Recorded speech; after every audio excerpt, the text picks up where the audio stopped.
Նորից բարին հայերին։ Անցած անգամ ձեր հետ կիսվեցի իշխանության օրենքներից 16-ով, հիմա ուզում եմ շարունակեմ, էլի մի քանի օրենք ձեր հետ կիսվեմ։ 17-ը պահեք ուրիշներին լարվածության մեջ ու պահպանեք անկանխատեսելիության մթնոլորտ։ Անկանխատեսելիությունը հզոր զենք է, որը մարդկանց լարվածության մեջ է պահում։ Եթե ոչ ոք չգիտի, թե ինչ սպասել ձեզանից, նա չի կարողանա վերահսկել ձեզ կամ սպառնալ ձեր իշխանությանը։ Օրենքի էությունը այն է, որ մարդիկ հակված են կանխատեսել ուրիշների գործողությունները դրանց նախապատրաստվելու համար։ Ու եթե քո քայլերը դառնան անկանխատեսելի, դու կխափանես նրանց ծրագրերը և կստիպես նրանց միշտ զգոն լինել։ Սա ձեզ առավելություն է տալիս ու ստեղծում է առեղծվածի մի աուրուս։ Ինչու է սա կարևոր։ Անկանխատեսելիությունը մարդկանց ստիպում է վախենալ ու հարգել։ Ու նրանք սկսում են կենտրոնանալ քո գործողությունների վրա։ Նրանք կորցնում են իրենց սեփականի նկատմամբ վերահսկողությունը։ Ու սա մեծացնում է ձեր ազդեցությունը և պաշտպանում ձեզ հարձակումներից։ Պատմությունից մի օրինակ։ Կայսր Նապոլեոն Բոնապարտը հաճախ մարտերում օգտագործում էր անկանխատեսելիության մարտավարություն, ու նրա հակառակորդները չէին կարողանում կանխատեսել նրա ռազմավարությունը, ինչը նրան բերում էր հանկարծակի ու վճռական հաղթանակներ։ Գործնական խորհուրդ. խուսափեք ձեր գործողություններում առօրյայից։ Սա ձեզ կանխատեսելի է դարձնում ու երբեմն փոխում է ձեր ռազմավարությունը ուրիշներին շփոթեցնելու համար։ Մի բացատրեք ձեր գործողությունները, թող մարդիկ իրենք կռահեն, թե ինչ եք ուզում ստանալ։ Անկանխատեսելիությունը մարդկանց վերահսկողության տակ պահելու միջոց է։ Երբ նրանք չգիտեն, թե ինչ սպասել, նրանք դառնում են պակաս վստահ ու ավելի կախված ձեզանից։ Դառնում են մի առեղծված, որը ոչ ոք չի կարող լուծել։ Օրենք 18-ը. Մի կառուցեք ամրոցներ ձեզ պաշտպանելու համար։ Մեկուսացումը շատ վտանգավոր է։ Պետք չի ամրոցներ կառուցել պաշտպանվելու համար։ Մեկուսացումը վտանգավոր է, անվտանգության պատրանք է։ Ստե զգուշացեք, որքան ավելի ես մեկուսանում, այնքան ավելի թույլ ես դառնում։ Իրական ուժը խոսքը տեղի ունեցողի կենտրոնում մնալու մասին է։ Օրենքի էությունը այն է, որ սպառնալիքներից պաշտպանվելու բնազդային ցանկությունը կարող է հանգեցնել մեկուսացման։ Պատմությունից Լինիան մեկուսացավ հասարակությունից, շրջապատվելով միայն վստահելի մարդկանցով։ Դա իրական աշխարհից մեկուսացում է։ Դա թուլացրեց նրա իշխանությունը, հանգեցնելով անկարգությունների ու անկման։ Գործնական խորհուրդ. մի մեկուսացեք աշխարհից, նույնիսկ եթե սպառնալիք եք զգում, փնտրեք դաշինքներ, կապեր, մնացեք իրադարձությունների կենտրոնում, միշտ տեղեկացված լինելու համար։ Ամրապնդեք ձեր դիրքը մարդկանց ձեր կողմը ներգրավելով, այլ ոչ թե վանելով։ Գլխավոր եզրակացությունը մեկուսացումը քեզ չի պաշտպանում, այն քեզ ավելի թույլ է դարձնում։ Ուրիշների հետ շփվելը ձեզ ռեսուրսներ, տեղեկատվություն ու աջակցություն է տալիս։ Բաց եղեք ձեր ուժը զարգացնելու ու միայնության թակարդից խուսափելու համար։ Օրենք 19. Իմացեք, թե ում հետ գործ ունեք։ Մի վիրավորեք ոչ մեկի, եթե պետք չի, բոլոր թշնամիները նույնը չեն։ Ստե ընդգծենք, նախքան որևէ մեկի դեմ գործելը, պետք է հասկանաք, թե ում հետ գործ ունեք։ անձի գնահատման մեջ սխալը կարող է հանգեցնել անսպասելի հետևանքների։ Օրենքի էությունը այն է, որ որոշ մարդիկ վրեժխնդիր են, ագրեսիվ կամ ունեն ավելի շատ ռեսուրսներ, քան դուք կարծում եք։ Կարող է նման մարդու հասցված վիրավորանքը հանգեցնել երկարատև թշնամանքի կամ ձեր ծրագրերի կործանման։ Մի մտեք կոնֆլիկտի մեջ նրանց հետ, ովքեր կարող են լուրջ վնաս հասցնել ձեզ։ Ինչու է սա կարևոր։ Մեկ այլ մարդու բնավորությունն ու մոտիվացիան հասկանալը կօգնի ձեզ խուսափել վտանգավոր սխալներից։ Կարող է արդյոք նրանց կողմից ագրեսիվ արձագանքը կամ վրեժխնդրությունը սպառնալ ձեր իշխանությանը։ Եթե թերագնահատեք նրանց լիազորությունները։ Պատմությունից Վիկոն դը Գրամոնը Ֆրանսիայում որոշեց ծաղրել Լյուդովիկոս 14-ին, չգիտակցելով, որ այս ծայրահեղ վրեժխնդրությունը նրան արժեցավ աքսոր ու արքունիքում իր դիրքի կորուստը։ Թագավորի մասին սխալ դատելը հանգեցնում է նրա անկմանը։ Գործնական խորհուրդներ։ Ուսումնասիրեք նրանց բնավորությունն ու վարքագիծը, ում հետ շփվում եք։ Մի փորձեք հարվածել, եթե վստահ չեք հնարավոր հետևանքների մեջ։ Երբեմն ավելի լավ է խուսափել հակամարտությունից, քան բախվել անողոք թշնամու հետ։ Հիմնական եզրակացությունը այն է, որ իշխանության գրավականը այն մարդուն հասկանալն է, որի հետ գործ ունես։ Մի վիրավորեք նրանց, ովքեր կարող են դառնալ ձեր վտանգավոր թշնամին։ Ուսումնասիրեք դրանք ու գործեք ռազմավարական, ձեզ պաշտպանելու ու ձեր դիրքերը ամրապնդելու համար։ Օրենք 20. Մի միացեք ոչ մեկի հետ, որովհետև իշխանությունը պատկանում է նրանց, ովքեր անկախ են մնում։ Ստե շեշտենք, որ չպետք է պարտավորվել միանալ դաշինքների կամ կոալիցիաների, եթե դա ձեզ բացարձակ վերահսկողություն չի տալիս իրավիճակի նկատմամբ։ Օրենքի էությունը այն է, որ ինչ-որ մեկի հետ ուժերը միավորելով դուք կորցնում եք ձեր անկախության մի մասը ու ենթարկվում եք ձեր գործընկերների ազդեցությանը։ Նույնիսկ եթե միությունը ձեռնտու է թվում, միշտ կա ռիսկ, որ ձեր շահերը կսկսեն տարամիտվել մնալով անկախ։ Դուք պահպանում եք ձեր գործողությունների ու որոշումների վերահսկողությունը, ու սա կարևոր է, քանի որ դաշինքները հաճախ հանգեցնում են փոխզիջումների, որոնք թուլացնում են ձեր դիրքերը։ Անկախությունը ընդհակառակը ձեզ տալիս է ազատություն, մանևրելու հնարավորություն, ընտրության հնարավորություն։ Ով եւ երբ կարող է դառնալ ձեր գործընկերը։ Պատմությունից մի օրինակ։ Ֆրանսիացի քաղաքական գործիչ կարդինալ Ռիշլեյնը խուսափում էր այլ երկրների հետ ամուր դաշինքից։ Նա խնդրում էր խաղալ հակասությունների վրա ու մանիպուլյացիայի ենթարկել երկու կողմերին էլ։ Նման բան է մեր Հայաստանում։ Սա նրան թույլ տվեց պահպանել Ֆրանսիան ուժեղ եւ անկախ, ինչը գործնական խորհուրդ էր։ Հիմա ես ասեմ գործնական խորհուրդ։ Խուսափեք երկարաժամկետ պարտավորություններից, որոնք սահմանափակում են ձեր գործողությունների ազատությունը։ Պահպանեք լավ հարաբերություններ բոլոր երկրների հետ, բայց խուսափեք բացահայտ դաշինքից։ Օգտագործեք այլ դաշինքները ձեր օգտին, մնալով դիտորդի դերում։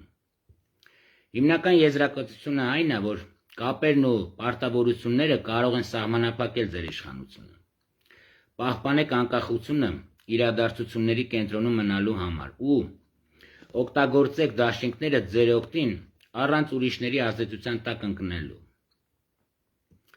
Օրենք 21. Ձևացեք միամիտ միամիտին խաբելու համար։ Թվացեք այնքան հիմար,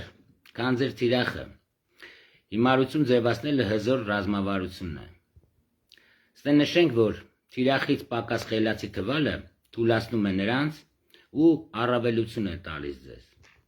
Նրանք ձեզ համարում են ավելի թույլ կամ պակաս խելացի։ Նրանք ձեզ չեն ընկալում որպես սպառնալիք։ Սա թույլ է տալիս մանիպուլացնել դրանք ու հասնել ձեր ուզածին։ Նրանք թերագնահատում են ձեր կարողությունները։ Ինչու է սա կարևոր։ Դե գերազանցությունը հաճախ առաջացնում է դիմադրություն եւ կեղծ նախանձ, մինչդեռ թուլությունը ընդհակառակը թուլացնում է հակառակորդների զգոնությունը ու թույլ է տալիս ձեզ վերահսկողություն ստանձնել ստվերում։ Պատմությունից մի օրինակ։ Բացահայտեք ձեր իրական մտադրությունները, նրա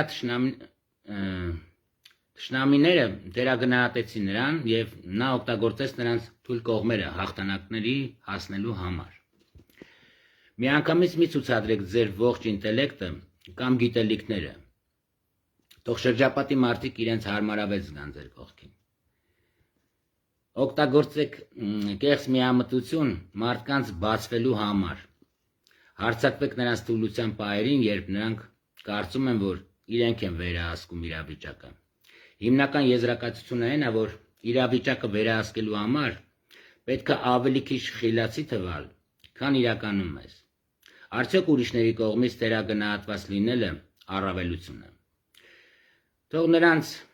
ամբարտավանությունը աշխատի ձեր օգտին։ Հիշեցնեմ, որ այս թեման իշխանության օրենքները կոնկրետ ուրիշ ազգերի մեջ հայերին իմացություն տալու համար է, ոչ թե հայերը իրար մեջ որ օգտագործեն։ Օրենք 22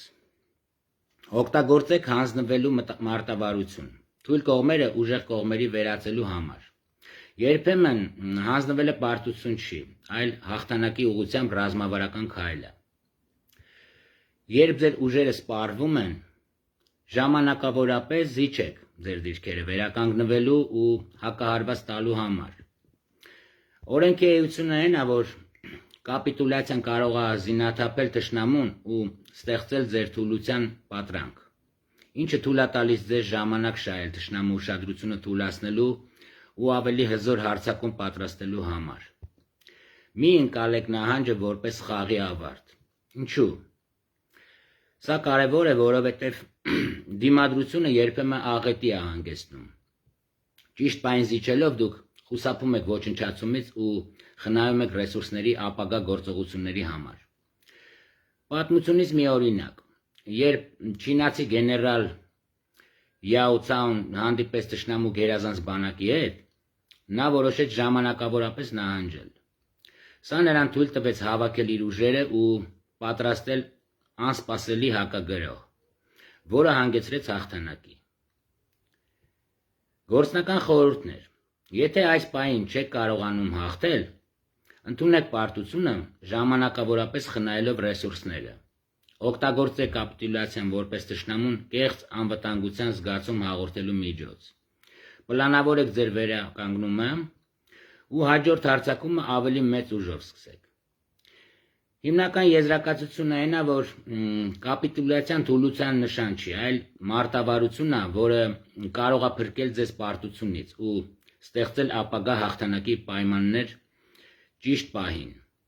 Քո ուժը կայանում է թուլությունը ռազմավարական առավելության օրենքին վերածելու քո ունակության մեջ։ Օրենք 23-ը Կենտրոնացրեք ձեր ուժերը, ձեր էներգիան ու ձեր ռեսուրսները ցրելը թուլության ճանապարհն է։ Ընդգծվում է այդտեղ, որ իշխանության ու հաջողության հասնելու համար պետք է կենտրոնանալ մեկ ուղղությամբ, այլ ոչ թե ցրել բազմաթիվ նպատակների մեջ։ Կենտրոնացման օրենքի էությունը ձեր ազդեցությունը մեծացնելն է։ Երբ դուք ձեր ջանքերը կենտրոնացնում եք մեկ նպատակի կամ մեկ ոլորտի վրա, դուք դառնում եք փորձագետ, մեծացնում եք ձեր ազդեցությունը ու ավելի արագ եք հասնում արդյունքների։ Ռեսուրսների ցրումը հանգեցնում է կենտրոնացման ու արդյունավետության կորստի։ Ինչու է սա կարևոր։ Էներգիան բաժանվելով բազմաթիվ ուղղությունների կորցնում է իր հզորությունը։ Կենտրոնացումը թույլ է տալիս առավելագույնս արդյունավետ օգտագործել ձեր ռեսուրսները, ստեղծելով շոշափելու արդյունքներ։ Պատմությունից մի օրինակ։ Ռոքեֆելերը Ստեղծելով իր նավթային կայսրությունը, կենտրոնացել էր բացառապես մեկ արդյունաբերության վրա։ Ի տարբերություն իր մրցակիցների, որոնք փորձում էին ընդլայնել տարբեր ուղղություններով, նրա կենտրոնացվածությունը նրան դարձրեց նավթային բիզնեսի մոնոպոլիստը։ Գործնական առաջարկ. սահմանեք այն հիմնական նպատակը, որը ձեզ կբերի ամենամեծ օգուտը։ Հրաժարվեք երկրորդական գործերից, որոնք շեղում են ձեզ գլխավորից, ու ուղղեք ձեր բոլոր ջանքերը ու ռեսուրսները ընտրված ուղղությամբ, մինչև հասնեք ցանկալի արդյունքի։ Հիմնական եզրակացությունը այն է, որ կենտրոնացումը ուժ է, կենտրոնացեք մեկ ուղղությամբ, ակնառու արդյունքների հասնելու համար։ Որքան քիչ ցրվեք, այնքան շատ ուժ ու հաջողություն կունենաք։ Օրենք 24-ը։ Վարվեք իսկական արքունիքի պես։ Արքունական վարվելակերպ պահպանելը բարդ սոցիալական համակարգերում գոյատևման արվեստ է։ Իշխանությանը հասնելու համար մարդ պետք է սովորի վարվել իսկական արքունիքի պես, նրբագեղ դիվանագիտությամբ ու մարդկային բնույթի ըմբռնմամբ։ Օրենքի էությունը այն է, որ պալատականը գիտի, թե ինչպես խուսափել հակամարտություններից, շահել բարեհաճություն ու մանիպուլյացիայի ենթարկել մարդկանց։ Սա պահանջում է ուրիշներին հարմարվելու, նրանց մտադրությունները կարդալու ու սեփականը թաքցնելու ունակությունը։ Դա ազդեցության զենք է, որը գործում է առանց բացահայտ ագրեսիայի։ Ինչու է կարևոր։ Բաց պայքարը հազվադեպ է հանգեցնում իշխանության, այն միջավայրում, որտեղ ամեն ինչ որոշվում է ոչ թե ուժով, այլ կապեր հաստատելու ունակությամբ։ Արքունական վարվելակերպը թույլ է տալիս հասնել իր նպատակներին, մնալով տեսանելի, բայց առանց դիմադրություն հրահրելու։ Ֆրանսուଆ Ռեշեյնոյի պատմությունից մի օրինակ։ Ֆրանսիացի կարդինալը արքունիքի խաղերի վարպետ էր, նա հմտորեն մանիպուլացնում էր թագավորական արքունիքը, մնալով իշխանության կարևոր պաշտոններում։ Նույնիսկ իր թշնամիների շրջանում նրա դիվանագիտությունը թույլ տվեց նրան ամրապնդել Ֆրանսիան ու իր իշխանությունը։ Գործնական խորհուրդ. դարձեք հաղորդակցման արվեստի վարպետ, եղեք քաղաքավարի, հմայիչ և անկանխատեսելի։ Խուսափեք ուղղակի բախումից, սովորեք օգտագործել դիվանագիտական մոտեցում, կարդացեք շրջապատի մարդկանց մտադրությունները ու թաքցրեք ձեր իրական նպատակները։ Հիմնական եզրակացությունը այն է, որ դաշտային խաղը թուլության, այլ ճկունության մասին չէ։ Կառուցեք կապեր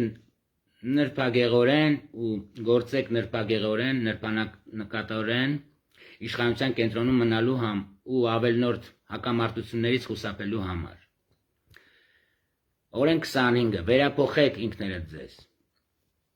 Իսկական ուժ ձեռք բերելու համար դուք պետք է ոչ թե պարզապես հետևեք ուրիշների սպասումներին, այլ ստեղծեք ձեր սեփական եզակի անհատականությունը։ Ստե շեշտենք, եթե ուզում եք առանձնանալ ու վերահսկել ձեր ճակատագիրը, դուք պետք է վերափոխվեք։ Մի թողեք, որ հանգամանքները կամ հասարակությունը որոշեն, թե ով եք դուք։ Ստեղծեք ձեր կերպարը, ձեր պատմությունը ու ձեր ներկայությունը այնպես, որ ոգեշնչի ձեզ ու առանձնացնի ձեզ մյուսներից։ Ինքնաստեղծումը արվեստ է, որը թույլ է տալիս ձևավորել ու ազդել ձեր շրջապատի վրա։ Ինչու է դա կարևոր։ Մարդիկ հարգում ու ուսումնասիրում են նրանց, ովքեր թվում են եզակի և խարիզմատիկ։ Եթե դուք գիտակցաբար ձևավորեք ձեր կերպարը, կարող եք վերահսկել, թե ինչպես են ուրիշները ընկալում ձեզ, և հետևաբար կառավարել նրանց արձագանքներն ու վարքագիծը։ Պատմությունից մի օրինակ։ Հուլիոս Կեսարը, վերադառնալով Գալիլեայից, միտումնավոր ստեղծել էր ուժեղ առաջնորդի կերպար, կազմակերպելով շքերթներ, օգտագործելով խորհրդանիշներ և հիշարժան ժեստեր։ Սա նրան լեգենդ դարձրեց իր կենդանության օրոք ու ամրապնդեց նրա իշխանությունը։ Գործնական խորհուրդ։ Որոշեք, թե ինչպես եք ուզում, որ ուրիշները ընկալեն ձեզ, եւ սկսեք գիտակցաբար աշխատել այդ կերպարի վրա։ Ընդգծեք ձեր ուժեղ կողմերը ու թաքցրեք ձեր թույլ կողմերը։ Ստեղծեք մթնոլորտ ձեր շուրջը։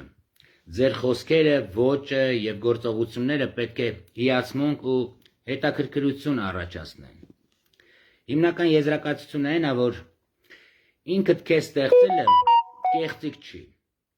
այլ քո յուրահատկությունը բացահայտելու միջոց է։ Ստեղծեք մի կերպար, որը կառաջացնի հարգանք ու ոգեշնչում։ Ու սա կդառնա ձեր ամենամեծ ուժեղ կողմը։ Օրենք 26-րդը։ Աստիճանի օրենքին հասնելու գործում։ Ձեռքերդ մաքուր պահիր։ Անբասիր հեղինակությունը իշխանության գրավականն է։ Ստե շեշտենք, միշտ խուսափեք այնպիսի իրավիճակներից, որոնք կարող են վնասել ձեր հեղինակությանը։ Թող ուրիշները անեն այդ կեղտոտ գործերն ու աշխատանքը։ Քո ձեռքերը մաքուր պահելը սխալի օրենքի էությունն է։ Սկանդալները կամ մեղադրանքները կարող են խաթարել քո իշխանությունը ու վստահությունը քո հանդեպ։ Մարդիկ ուզում են տեսնել անթերի տեսք ունեցող առաջնորդի։ Սա չի նշանակում, որ դուք չեք կարող դժվար որոշումներ կայացնել։ Բայց ձեր դերը պետք է մնա ցանկացած կասկածանքից ու կասկածից վեր։ Ինչու է սա կարևոր։ Հանրային կարծիքն ու ընկալումը հսկայական դեր են խաղում իշխանությունը պահպանելու գործում։ Երբ ձեր ձեռքերը մաքուր են մնում, մարդիկ շարունակում են վստահել ձեզ եւ հետևել ձեզ։ Օրինակ պատմությունից։ Լյուդովիկոս 14-ի պատմությունից։ Ֆրանսիայի թագավորը հմտորեն խուսափում էր կեղտոտ ինտրիգներին ներգրավելուց, իր պալատականներին որպես գործիք օգտագործելով։ Նա միշտ պահպանում էր վեհաշուկ միապետի կերպարը, նույնիսկ դժվար որոշումներ կայացնելիս։ Գործնական խորհուրդ։ Երբեք մի խառնվեք այն գործերին, որոնք կարող են վնասել ձեր հեղինակությանը։ Գտեք մեկին, ով կկատարի ձեր համար տհաճ առաջադրանքները։ Խուսափում եք, բայց կոնֆլիկտներից կամ իրավիճակներից, որտեղ կարող եք մեղադրվել։ Ստեղծեք կատարելիության պատրանք, նույնիսկ եթե կուլիսներում ծանր աշխատանք է կատարվում։ Հիմնական եզրակացությունը այն է, որ ձեր ձեռքերը պետք է մաքուր մնան։ Սա ձեր հուսալիության ու ուժի խորհրդանիշն է։ Թող ձեր գործողությունները թվան ազնիվ ու վստահ, նույնիսկ եթե կուլիսներում պայքար կա։ Անբասիր հեղինակություն պահպանելու կարողությունը ձեր ուժի հիմքն է։ Օրենք 27։ Խաղացեք ճիշտ մարդկանց հետ, ստեղծելով մոլերանտ հետևորդների բանակ։ Իրական իշխանությունը գալիս է հավատարմության ու նվիրվածության միջոցով։ Ստե շեշտենք իշխանությունը ամրապնդելու վրա։ Ստեղծեք մարդկանց մի խումբ, ովքեր անմնացորդ նվիրված կլինեն ձեր գաղափարներին եւ նպատակներին։ Օրենքի էությունը այն է, որ մարդիկ միշտ փնտրում են ինչ-որ բան, որը իմաստ է հաղորդում իրենց կյանքին։ Լինի դա գաղափար, առաջնորդ, թե համայնք։ Օգտագործեք այս կարիքը մարդկանց ձեր շուրջ միավորելու համար։ Ցույց տվեք նրանց, որ իրենց կյանքն ավելի լավը կլինի, եթե հետևեն ձեզ։ Ինչու է սա կարևոր։ Նվիրված հետևորդների բանակը պաշտպանում է ձեր իշխանությունը ու ամրապնդում է ձեր ազդեցությունը։ Նրանց հավատարմությունը ձեզ անձեռնմխելի է դարձնում, քանի որ նրանք պատրաստ են առանց վարանելու գործել ձեր շահերից ելնելով։ Պատմությունից մի օրինակ։ Այնպիսի կրոնական առաջնորդներ, ինչպիսիք են Հիսուս Քրիստոսը կամ Մարգարե Մուհամմադը, իրենց շուրջ ստեղծել են նվիրված հետևորդների մի համայնք, որոնք պատրաստ էին հետևել նրանց մինչև վերջ։ Սա թույլ տվեց նրանց գաղափարները տարածվել եւ հարյուրավոր տարիներ շարունակ ազդեցիկ մնալ որպես գործնական առաջարկություն։ Հիմա ձեզ ասեմ։ Պարզեք, թե ինչ են ուզում եւ ինչի կարիք ունեն ձեր շրջապատի մարդիկ ու առաջարկեք դա։ Ստեղծեք առաքելություն կամ գաղափար, որը կոգեշնչի նրանց ու իմաստ կտա նրանց գործողություններին։ Անընդհատ պահպանեք կապը ձեր հետևորդների հետ, ցույց տալով, որ հարգում եք նրանց ներդրումն ու նվիրվածությունը։ Հիմնական եզրակացությունն այն է, որ հավատարմությունը իշխանության հիմքն է, որը խաղում է մարդկանց կարիքների եւ ցանկությունների հետ։ Դուք կարող եք ստեղծել մոլերանտ հետևորդների խումբ, որը կխթանի ձեր շահերը եւ կպաշտպանի ձեր դիրքորոշումը։ Որքան ուժեղ է նրանց կապվածությունը քեզ հետ, այնքան մեծ է քո ուժի օրենքը։ Ու օրենք 28-ը։ Սկսեք աշխատել առանց տատանվելու։ Կասկածն ու անվճռականությունը իշխանության թշնամիներն են։ Ստեղ շեշտենք, որ հաջողությունը գալիս է նրանից, ովքեր գործում են վստահորեն ու վճռականորեն, նույնիսկ երբ առաջանում են ինչ-որ ռիսկեր կամ անորոշություն։ Այս օրենքի էությունը այն է, որ երբ դուք գործում եք վստահորեն, դուք ոչ միայն ամրապնդում եք ձեր դիրքերը, այլև համոզում եք ուրիշներին հետևել ձեզ։ Անվճռականությունը ընդհակառակը կասկածներ է առաջացնում ձեր կարողությունների վերաբերյալ եւ նվազեցնում է ձեր նկատմամբ վստահությունը։ Ինչու է սա կարևոր։ Մարդիկ հակված են աջակցել նրանց, ովքեր գիտեն, թե ինչ են ուզում ու պատրաստ են ռիսկի դիմել իրենց նպատակներին հասնելու համար։ Վճռական գործողությունը ցույց է տալիս բնավորության ամրությունը ու սեփական որոշումների համար պատասխանատվություն կրելու կարողությունը։ Պատմությունից մի օրինակ։ Նապոլեոն Բոնապարտը, որպես երիտասարդ սպա, վճռականություն էր ցուցաբերում կրիտիկական իրավիճակներում։ Արագ որոշումներ կայացնելու ու վստահորեն գործելու նրա ունակությունը նրան հաջողություն ու հարգանք էր բերում ու նպաստում էր նրա իշխանության գալուն։ Գործնական խորհուրդ։ Միշտ գնահատեք ձեր նպատակներն ու ռեսուրսները։ Պատրաստվեք վճռական գործողությունների ու խուսափեք կասկածանքներից, տատանումներից, եթե որոշում եք կայացրել, հետևողական եղեք դրան։ Դժվար իրավիճակներում գործեք վստահությամբ, նույնիսկ եթե արդյունքը երաշխավորված չի։ Հիմնական եզրակացությունը այն է, որ վճռականությունը ուժ է, որը գրավում է վստահություն, աջակցություն եւ մարդիկ հետևում են նրանց, ովքեր հետևում են իրենց։ Ով գործում է վստահորեն եւ առանց վախի։ Մի վախեցեք սխալներից, վախեցեք անգործությունից։ Վստահ քայլերը ձեզ կհասցնեն հաջողության։ Օրենք 29-ը։ Պլանավորեք ամեն ինչ մինչև վերջ։ Ինքնաբուխությունը կարող է օգտակար լինել, բայց իրական ուժը պահանջում է հստակ ու երկարաժամկետ ծրագիր։ Ստե շեշտենք, եթե ուզում եք հաջողության հասնել, մտածեք ձեր գործողությունների մասին մինչև ամենափոքր մանրամասները, անակնկալներից ու սխալներից խուսափելու համար։ Այս օրենքի էությունը այն է, որ երբ դուք ունեք հստակ ծրագիր, դուք վերահսկում եք իրավիճակը ու վստահորեն շարժվում եք դեպի ձեր նպատակը։ Առանց ծրագրի դուք դառնում եք հանգամանքների պատանդ ու արձագանքում եք խնդիրներին դրանք կանխելու փոխարեն։ Պլանավորումը թույլ է տալիս տեսնել հնարավոր խոչընդոտները ու խուսափել դրանցից։ Ինչու է սա կարևոր։ Անսպասելի իրադարձությունները կամ սխալները կարող են խաթարել նույնիսկ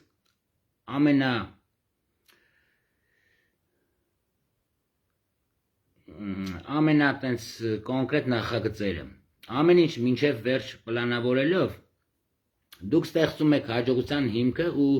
խուսափում եք խուճապից, անհաղթահարելի ուժի դեպքում։ Պատմությունից մի օրինակ։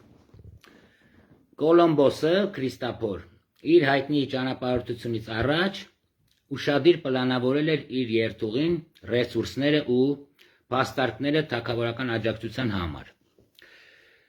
Այս մոտեցումը թույլ տվեց նրան հաջողությամբ անցնել Ատլանտյան օվկիանոսը ու բացահայտել նոր աշխարհ։ Գործնական խորհուրդներ. սահմանեք վերջնական նպատակը ու բաժանեք այն քայլերի։ Մտածեք բոլոր հնարավոր սցենարների մասին ու մշակեք այլընտրանքային պլաններ։ Պլան B, C եւ այլն։ Հետևեք պլանի առաջընթացին, ժամանակին, ճշգրտումներ կատարելու համար։ Հիմնական եզրակացությունը այն է, որ պլանավորումը երկարաժամկետ հաջողության գրավական է։ Երբ դուք մինչև վերջ մտածում եք ձեր գործողությունների մասին, նվազագույնի եք հասցնում ռիսկերը ու մեծացնում եք ձեր նպատակին հասնելու հնարավորությունները։ Առանց ծրագրի իշխանությունը կորցնում է իր կայունությունը։ 30-րդ օրենքը։ Հաջողության հասնելիս մի ցուցաբերեք ջանք։ Իրական ուժը հեշտ ու բնական է թվում։ Ձեր հեղինակությունն ու ազդեցությունը մեծացնելու համար թաքցրեք, թե որքան ջանք եք գործադրում հաջողության հասնելու համար։ Այս օրենքի էությունը այն է, որ ձեր նվաճումները կարծես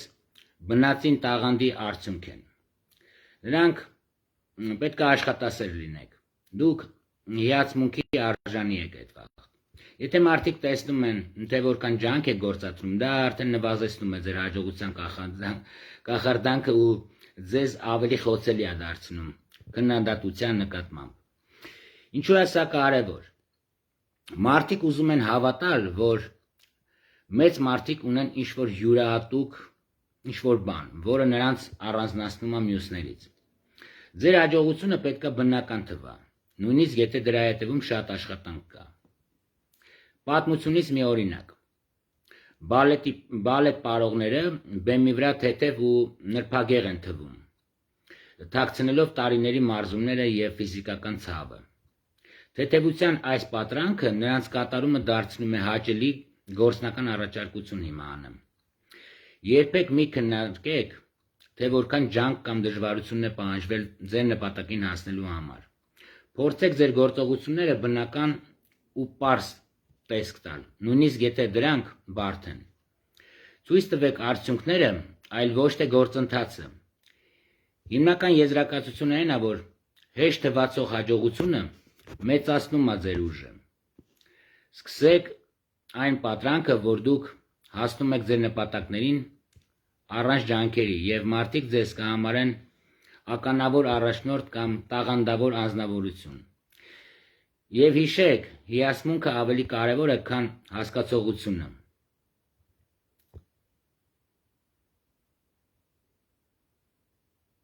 Իմ կարծիքով ինչ-որ նորություններ կքաղեք ու կօգտագործեք ձեր կյանքում։ Շատը մտածում եմ երիտասարդների համար, որովհետև այս երիտասարդ տարիքում են սխալները ամենաշատը գործում։ Մնացած օրենքների մասին հաջորդ անգամ ձեր հետ կկիսվեմ։ Լավ մնացեք, մաղթում եմ ձեզ այն ամենը, ինչ ինձ կմաղթեի։ Հայր ջան։